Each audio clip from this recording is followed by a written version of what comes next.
সুষ্ঠু জীবন পুষ্ট হয়, শিষ্টাচার সৃষ্টি করে গুণগত মন, মন গুণে মুনিযোগী আর হয় কবি।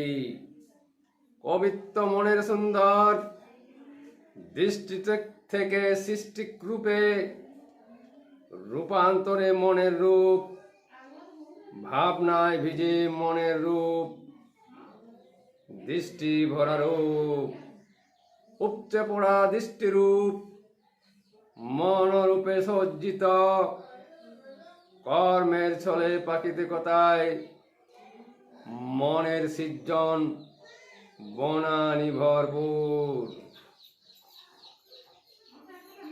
মজ্জিত মনে সজ্জিত তাই সুন্দর ছবি আবৃত,